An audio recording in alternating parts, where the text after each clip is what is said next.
Halo, Assalamualaikum warahmatullahi wabarakatuh. Perkenalkan, saya Atika Chandra Dewi, mahasiswi semester 4 dari Prodi Pendidikan Matematika UIN Sunan Ampel, Surabaya, dengan NIM 060304249. Oke teman-teman, pada kesempatan kali ini kita akan membuktikan himpunan transformasi D4 merupakan sebuah grup di bawah operasi hasil kali transformasi. Oke, untuk lebih lengkapnya simak videonya ya. Oke teman-teman, sekarang coba kita perhatikan soal berikut. Buktikan himpunan transformasi D4 yaitu R0, R90, R180, R270, MY sama dengan 0, MX sama dengan 0, MX sama dengan min Y, dan MX sama dengan Y merupakan sebuah grup di bawah operasi hasil kali transformasi. Baik teman-teman, untuk mempermudah kita dalam pengerjaan nanti, lebih baiknya kita mengetahui dulu maksud dari notasi-notasi berikut ini. Yang pertama yaitu R0. Yang maksud R0 di sini yaitu rotasi sebesar 0 derajat dengan pusat 0,0. R90 yaitu rotasi sebesar 90 derajat dengan pusat 0,0. R180 yaitu rotasi sebesar 180 derajat dengan pusat 0,0. R270 yaitu rotasi sebesar 270 derajat dengan pusat 0,0. MX sama dengan 0 yaitu refleksi dengan sumbu garis X sama dengan 0. MY sama dengan 0 yaitu refleksi dengan sumbu garis Y sama dengan 0. MX sama dengan Y yaitu refleksi dengan sumbu garis X sama dengan Y. MX sama dengan min Y yaitu refleksi dengan sumbu garis X sama dengan min Y. Jadi kalau R itu adalah rotasi dan kalau M itu adalah refleksi. Ingat-ingat ya perbedaannya. Oke, seperti yang sudah dijelaskan di awal tadi, jadi pada video kali ini kita akan membuktikan himpunan transformasi D4 yaitu R0, R90, R180, R270, MY sama dengan X, MX sama dengan 0, MX sama dengan Y, MX sama dengan min Y merupakan sebuah grup di bawah operasi hasil kali transformasi. Sebelum kita lanjut pada proses pengisian tabel Cayley, ada beberapa hal yang perlu kita pahami. Nah, hal pertama yang perlu kita ketahui yaitu bagaimana pengoperasian R0, R90, R180, R270, MY sama dengan 0, MX sama dengan 0, MX sama dengan min Y, dan MX sama dengan Y. Yang pertama R0. R0 tadi adalah rotasi 0 derajat terhadap sumbu 0,0. Jadi karena rotasinya adalah 0 derajat, maka posisi dari ABDC ini tidak berubah. Jadi yang semula ABDC, ia akan tetap ABDC. Selanjutnya yang kedua yaitu R90 atau rotasi sebanyak 90 derajat terhadap sumbu 0,0. Jadi kita rotasikan sebanyak 90 derajat. Dari yang pertama yaitu ABDC kita rotasikan 90 derajat, maka akan menjadi BACD karena 90 derajat ya. Yang semula A-nya di atas, maka ia akan berputar menjadi di bawah. Terus yang kedua yaitu R180 derajat atau rotasi sebanyak 180 derajat terhadap sumbu 0,0. Jadi yang semula ABDC kita rotasikan sebanyak 180 derajat. Ke sini tadi kan 90, kita rotasikan lagi sebanyak 90 derajat sehingga akan menjadi 180 derajat. Jadi yang semula ABDC ia akan menjadi DACB. Kemudian yang ketiga R270 atau rotasi 270 derajat terhadap sumbu 0,0. Kita rotasikan sebanyak 270 derajat sehingga yang semula ABDC akan menjadi DACB. Tuh, kita putar 270 derajat. Nah, perlu diingat jika R tadi kan rotasi, maka untuk MY sama dengan 0 adalah sebuah refleksi atau pencerminan. Oke, yang pertama di sini yaitu MY sama dengan 0, maka pencerminan berada pada sumbu Y di sini. Oke, ini tinggal kita pindah, kita tukar tempat. Dari yang semula ABDC maka akan menjadi DCAB. Selanjutnya MX sama dengan 0, artinya pencerminan berada pada sumbu X. Ini pun sama, tinggal kita tukar tempat. Dari yang semula ABDC maka akan menjadi BACD.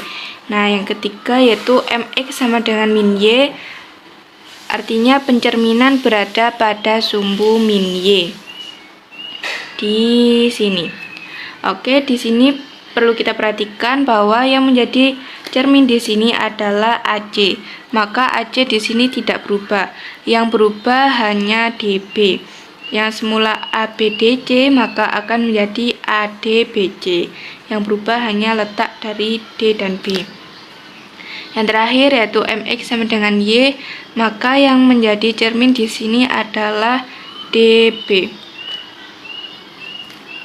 Nah, seperti halnya AC, DB di sini juga tidak bertukar tempat.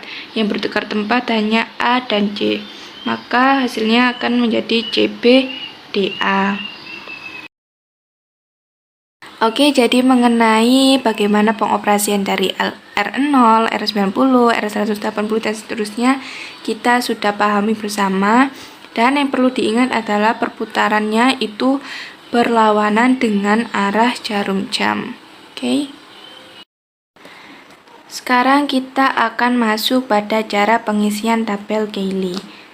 Bagaimana sih cara mengisi entry-entry dari tabel Cayley ini? Jadi di sini sudah tersedia tabel Cayley mulai dari R0 sampai dengan MX sama dengan Y. Nah,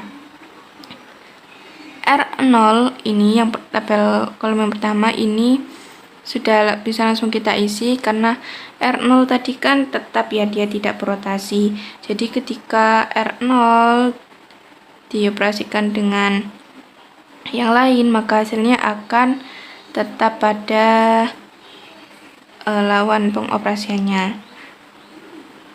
Begitu juga dengan baris yang pertama. Di sini kita operasikan kali dengan R0, R90 kita kalikan dengan R0, nanti hasilnya juga akan kembali ke R90. Begitu pula dengan seterusnya. Nah, yang akan kita hitung di sini R90 kita operasikan dengan R90. R90 tadi kan BCAD. Nah, BCAD ini kita rotasikan lagi sebanyak 90 derajat.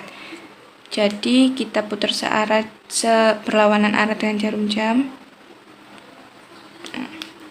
Jadi kita pindah tempat dari yang semula BCAD menjadi CDBA. B yang semula di atas kita rotasikan ke bawah sebanyak satu kali, kita putar sebanyak satu kali gini, jadi B nya posisinya di bawah. Oke, menghasilkan CDBA. Nah, kita lihat di note yang tadi, CDBA ini termasuk pada R180. Jadi hasil dari R90 kita kalikan dengan R90 maka akan menghasilkan R180. Jadi kita isi di tabel R180. Lanjut, yang kedua yaitu R90 kita operasikan dengan R180. R90 BCAD kita rotasikan sebanyak 180 derajat berlawanan arah dengan jarum jam. Ini 90 derajat. Kita rotasikan lagi 90 derajat sehingga menghasilkan 180. Maka B yang semula posisinya di atas akan berpindah ke pojok bawah sini. Jadi BCAD akan berubah menjadi DACB. Kita lihat lagi di note, DACB ini sama dengan R270. Jadi R90 jika dikalikan dengan R180 maka hasilnya akan menjadi R270. Kita isikan pada tabel R270. Oke, begitu pula yang ketiga yaitu R90 kita kalikan dengan R270, maka kita rotasikan sebanyak 3 kali seberlawanan arah dengan jarum jam. Yang pertama ini 90 derajat, kemudian lagi jadi 180, kemudian yang ketiga 270. Jadi semula posisi B yang berada di pojok kiri atas akan menjadi di pojok kanan atas. Jadi BCAD akan menjadi ABDC. Kita lihat lagi di not ABDC. ABDC sesuai dengan R0. Jadi R90 ketika kita operasikan dengan R70 hasilnya adalah R0. Begitu pula seterusnya. Sekarang kita coba untuk menyelesaikan persoalan R90 jika kita kalikan dengan MY sama dengan 0. Oke, di sini sudah terlihat R90 tadi adalah BCAD. Kemudian kita operasi kali dengan MY sama dengan X. Jadi cerminnya berada pada sumbu Y. Di sini kan tadi. Nah, jadi tinggal kita tukar tempat aja. Kita tukar tempat. Berarti B yang semula di atas akan menjadi di bawah, dan sebaliknya BCAD akan menjadi ADBC. Oke, jadi ternyata ketika R90 kita operasikan kali dengan MY sama dengan 0, hasilnya akan sesuai dengan MX sama dengan min Y. Oke, jadi bisa kita tulis MX sama dengan min Y. Selanjutnya yaitu R90 jika kita operasikan dengan MX sama dengan 0. R90 BCAD kita operasikan dengan MX sama dengan 0, maka pencerminannya akan berada pada sumbu X di sini. Sama seperti yang di atas, tinggal kita tukar tempat. Maka BCAD akan menjadi CBDA. Kita lihat lagi di sini CBDA maka sesuai dengan MX sama dengan Y. Jadi ketika R90 kita operasikan dengan MX sama dengan 0, maka akan menghasilkan MX sama dengan Y. Lanjut, R90 kita operasikan dengan MX sama dengan min Y. BCAD ini pencerminannya berarti pada sumbu min Y. Berarti di sini BD tidak berubah karena posisinya sebagai cermin, maka yang berpindah tempat hanya A dan C. Jadi BCAD akan menjadi BACD. Kita lihat lagi BACD ternyata sesuai dengan MX sama dengan 0. Jadi di sini R90 ketika kita kalikan dengan MX sama dengan min Y, hasilnya adalah MX sama dengan 0. Begitu pula seterusnya. Oke, lanjutkan semua operasi sampai selesai dan sampai semua tabel terisi penuh. Seperti ini. Perlu diketahui bahwa sifat dari grup yaitu ada 4. Yang pertama tertutup, yang kedua asosiatif, yang ketiga memiliki elemen identitas, dan yang terakhir yaitu memiliki inverse. Jadi kita akan buktikan apakah D4 ini termasuk sebuah grup dengan mengidentifikasi masing-masing dari sifat grup. Kita identifikasi mulai dari sifat yang pertama yaitu sifat tertutup. Nah, karena entry-entry dalam tabel Cayley merupakan anggota dari D4, maka terbukti bahwa D4 memiliki sifat tertutup di bawah operasi hasil kali transformasi. Atau jika kita tuliskan dalam notasi ilmiah yaitu semua anggota A atau B merupakan elemen D4 dan A kali B merupakan elemen dari D4. Selanjutnya yaitu pembuktian untuk sifat asosiatif. Jadi langkah awal untuk pembuktian yaitu kita ambil sebarang A, B, C yang merupakan elemen dari D4, maka akan ditunjukkan A kali B dalam kurung dikali C sama dengan A dikali dalam kurung B kali C. Maka pembuktian akan ditunjukkan R0 dikali R90 dalam kurung kali L180 tutup kurung. Jadi kita ambil ABC-nya yaitu A R0, B R90, dan C R180. Ini akan sama dengan dalam kurung R0 dikali R90 tutup kurung dikali R180. Nah, kita masukkan nilai R0 yaitu ABDC dikali dengan R90 yaitu BCAD dikali dengan R180 yaitu CDBA. Nah, untuk ruas kanannya R0 yaitu ABDC dikali R90 yaitu BCAD dikali R180 yaitu CDBA. Kita tulis ulang yaitu R0 ABDC. Nah, kemudian berdasarkan tabel tadi, ketika R90 dikali dengan R180 hasilnya adalah R270. Maka kita tulis nilai dari R270 yaitu DACB. Oke, sama dengan R0 dikalikan dengan R90 hasilnya adalah R90. Kita tulis nilai dari R90 yaitu BCAD. Kita kalikan dengan R180 yaitu CDBA. Nah, R0 ketika dikalikan dengan R270 maka hasilnya akan 270 yaitu DACB. Sisi yang kanan juga sama R90 dikalikan dengan R180 nilainya adalah R270 yaitu DACB. Maka R270 sama dengan R270. A dikali B dalam kurung dikali C sama dengan A dikali dalam kurung B kali C. Maka terbukti himpunan D4 memiliki sifat asosiatif. Oke, yang ketiga yaitu kita mencari elemen identitas. Jadi elemen identitas itu dapat kita cari dengan melihat pada tabel Cayley. Dan yang nantinya akan menjadi elemen identitas adalah apabila dikalikan dengan dirinya sendiri, ini unsur yang ini ketika dikalikan dengan ini maka akan menghasilkan dirinya sendiri.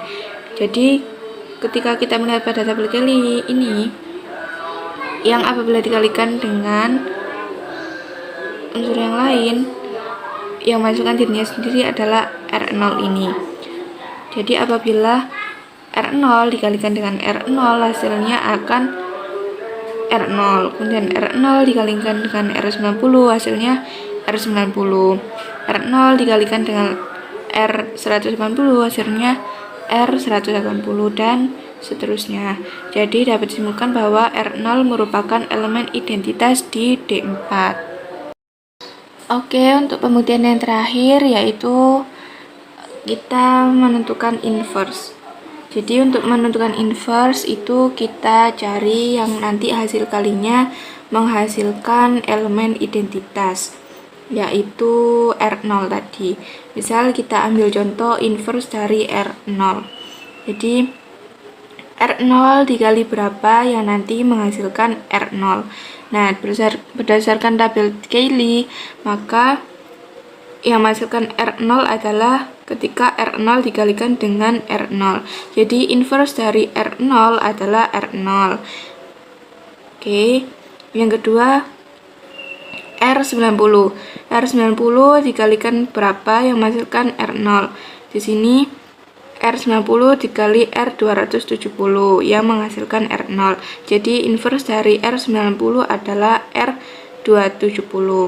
Lanjut, R180 dikali R180 yang menghasilkan R0. Jadi inverse dari R180 adalah R180.